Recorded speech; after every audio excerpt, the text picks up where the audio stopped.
Hi besties, my name is Maddie and welcome back to my channel.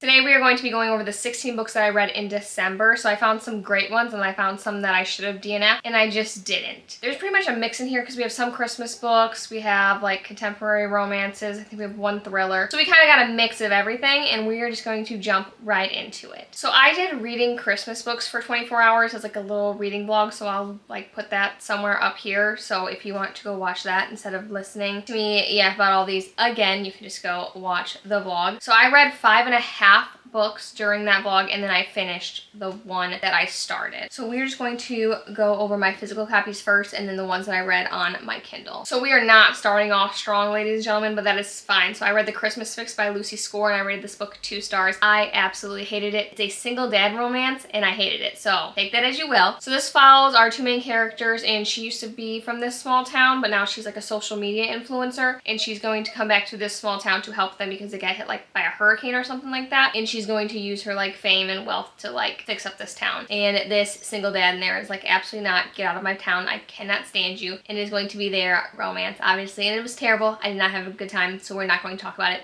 anymore. One that I really enjoyed though is Love Light Farms by B.K. Borison. I rated this book 4.5 stars and I thought it was so cute. So this is a fake dating, friends to lovers, always been you type of romance with a sprinkle of Christmas because she owns a Christmas tree farm and she has lied to this social media person, said she owns it with her boyfriend. But she doesn't have a boyfriend, so her best friend is going to fill in as said boyfriend. And it was so cute. I love the little faking moments where it's like, are we really faking or are we not? Love that. I find them so cute. I find them so enjoyable. This is the first book I've read by her and I really enjoyed her writing style. I flew through it. It was such a good time and I will be continuing on with this little series that she has. Another one that pulled on my heartstrings is The Christmas You Found Me by Sarah Morgenthaler. I rated this book 4 stars and I thought it was adorable. So this is another single dad book, but this one I would recommend. So he answers an ad in the paper because someone plays a joke on our FMC and says like, hey, looking for a husband because she has recently been divorced. And he answers it because he's like, I need some money to help my daughter with some medical expenses. And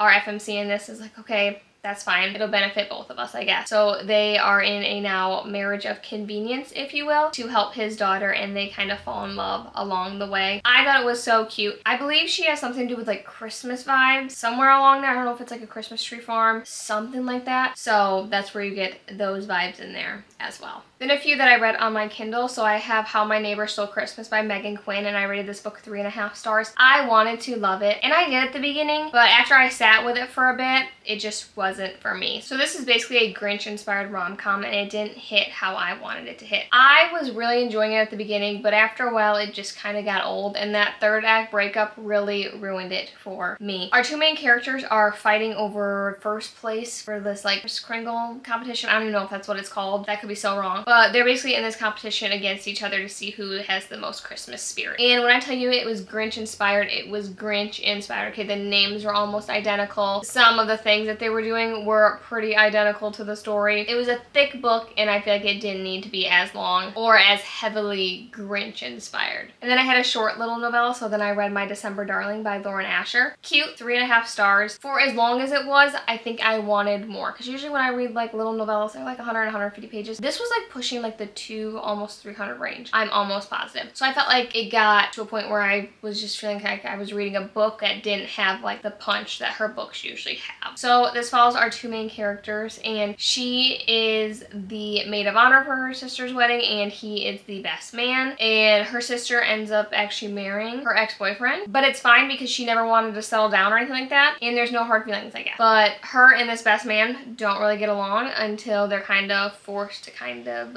get together and play nice, and they are going to fall in love through that. And I thought it was cute. I thought it was fine. Not many Christmas vibes, if I remember correctly. At least it wasn't as overpowering as like say some of my other Christmas romances that I read, but it just didn't hit how a Lauren Asher book usually hits for me. Then the last Christmas book I read was The Christmas Countdown by Holly Cassidy, and I rated this book 4 stars. I had a good time with it. It was very cute, very much Christmas rom-com Hallmark feel. This follows our FMC and she has recently got broken up with, but her sister wants to keep her in the Christmas spirit, so she makes an advent calendar for her, and she's like, you're going to do this advent calendar to get you kind of out of your slump that you're in. And she's like, all right, I guess. And as she's doing one of these activities, she meets this handsome man and he agrees or kind of puts himself out there to help her finish this advent calendar. And it's going to be their little friendship, their little romance throughout it. And I thought it was cute. Her ex-boyfriend is kind of in this because he recently broke up with her at the beginning of this book, and he's trash, and there's a little bit of tension between him and this new guy. I love when the ex-boyfriends get shitted on. It's my favorite thing ever. I had a great time with it. Then for my book club book of the month, we read Wrong Place, Wrong Time by Gillian McAllister. 4 stars. I had such a good time with this. So this is a thriller book, and our FMC in this watches her son murder someone while he's coming home one night, and she's like, excuse me, my guy, what do you mean? And he obviously gets arrested because you can't be doing that. And she falls asleep and she wakes up the next day, and it's the day before, and this murder has not taken place yet. And she is now tasked, I guess you could say, with trying to figure out why this murder took place, who he murdered because they don't know who he is, and how she can stop it. And every time she falls asleep, she is further and further into the path. And it is so good. I'm not gonna lie, the first like 30% it took me a bit to get into because there is kind of like a little bit of buildup because you're reading these scenes and you're not sure what you're looking for until you figure out what you're looking for, if that makes any sense at all. And I found it so entertaining. I found it so insightful. It made me really think of like how many things I'm missing in my average daily life that could really affect my future that I don't really pick up on now. And that is always a wild take, and it always messes with my brain a little bit. I thought it was a great book for book club just because it brought up so many good talking points, and we all had like different takes on like how she reacted to certain situations and things like that, and I thought it was so good. Then I listened to The Nightingale by Kristen Hanna, and again I was shocked. So I think I rated this book 4.5 stars. It wasn't a 5-star, but it was so close, and I really think it's because it took me a little bit to get into the beginning / middle of the story, but once I was in it and I was hooked. So this follows 2 sisters, Vivian and Isabella, in France in 1939, and it's how they're both reacting to the war that is going on, and they are both kind of going into separate ways. And it's kind of told in dual POV, but it's all in 3rd person, which kind of messes me up at first and it takes me a little bit to get into, but I think that's why it took me a little bit to get into, obviously, in the beginning of this book. But once I was in, man, I was in, because this story hurt my heart. Sobbing, always, in Kristen Hanna books. They make me sob. Her storytelling is fabulous. It's phenomenal. This is only my 2nd Kristen Hanna book, but so far so good. You know, she hasn't let me down yet. Another book that kind of took me by surprise, so I have Funny Story by Emily Henry. I rated this book 4 stars. So this follows Daphne and Miles, and Daphne at the beginning of this book believes she has found her one true love, absolutely loves him, until he goes on his bachelor party and realizes he's in love with his girl best friend. So he comes back home and he's like, get out of my house, we're moving in. Deuces. And she's like, excuse me? So she is now going to be living with her ex-fiance's girlfriend's ex-boyfriend. Okay, that's Miles. We're swapping. That's all that's happening. And they are complete opposites, but they are now going to be roommates, you know? And what can you do when forced proximity happens? So they're going to build this little friendship, and it's going to be their little journey, and I think it was so cute. I really enjoyed this one. I don't know what it was about this book, but it sucked me in immediately. I loved the audiobook, and I loved reading the physical copy. Doing both at the same time, fabulous idea. Highly recommend. Then I read Not Another Love Song by Julie Soto, and I rated this book 4 stars. I feel like I might want to change it to 3.5. It wasn't my favorite, but I think I'm going to leave it at 4 as of right now. So this follows a cello player, a cellist, I don't even know if that's what they're called, who knows, and a violin, what has to be a violin, oh my lord, I can't say it now, violinist, so it has to be a celloist, whatever. They're 2 people and they play those instruments. And that's kind of enemies to lovers, I guess, because they don't get along at the beginning. A little bit of grumpy sunshine. And basically, they're both vying for like the same position, the same chair in an orchestra. Listen, I'm not quite sure about any of this. And it's going to be their journey throughout that. And it was okay. It was hot when they were playing the instruments together and they were also getting kind of frisky with it. I was like, there's no way this is hot right now.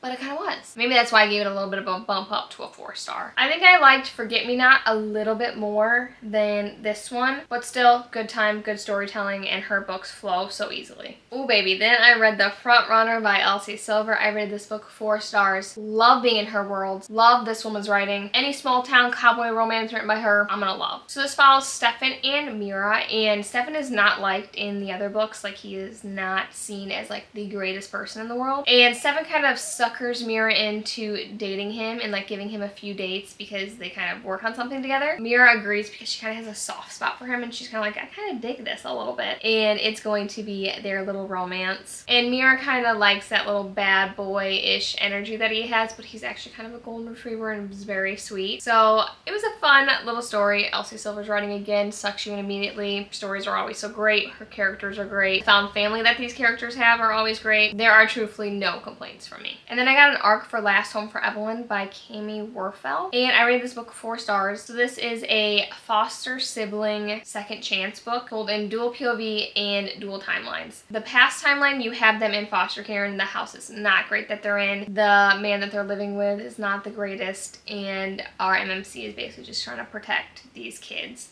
specifically our FMC. And then in the present timeline, they have both kind of like made a career for themselves. Her especially, and then him. He's doing some questionable things, but he's making it by. And it's going to be their little story and their journey throughout their past and their now present. And it was so cute. There's also a little bit of crime aspect in that I wasn't expecting. Sweating towards the end because I was like, I was not expecting all these feelings to be coming out. But I wasn't mad about it. This is the 4th in her like interconnected standalone series, but I've not read the first 3, so I can't vouch for those. But I think I'm going to be going back in and reading them because you kind of get snippets of the couples throughout this book. So you gotta have a found family in there as well. And I want to read about the girl friendships that they kind of have in this series. Then I read Blood of My Monster by Rena Kent. I rated this book 4 stars. Delicious. So much fun. If you like Mulan, you'll definitely like this book. So this follows our FMC, and she is pretending to be a guy in the military to kind of figure out what happened with her family. And our MMC Kirill is in this.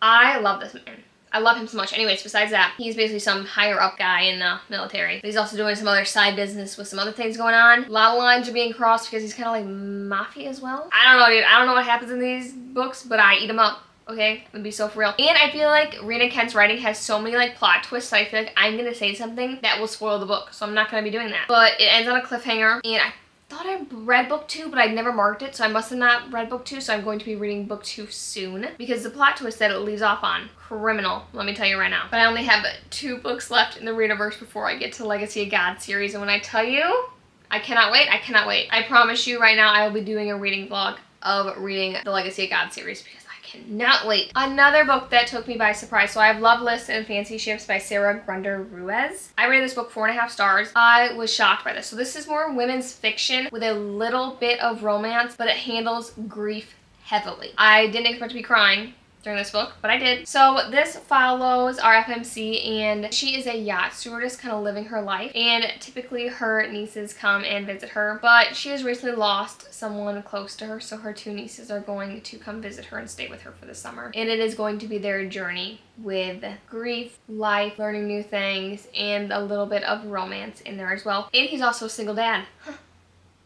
I didn't know that one was going to pop in there either. I think that's why I really enjoyed this book, to be honest with you. But still, the writing was done so well, the storytelling was done so well. I think this book was really great, and I don't think enough people talk about it. I don't even know when it came out. I got it in like one of my little library subscription boxes, and they did well picking this book for me. Then I read The Reluctant Bride by Monica Murphy, and I rated this book 3.5 stars. So I wanted to like this book way more than I did.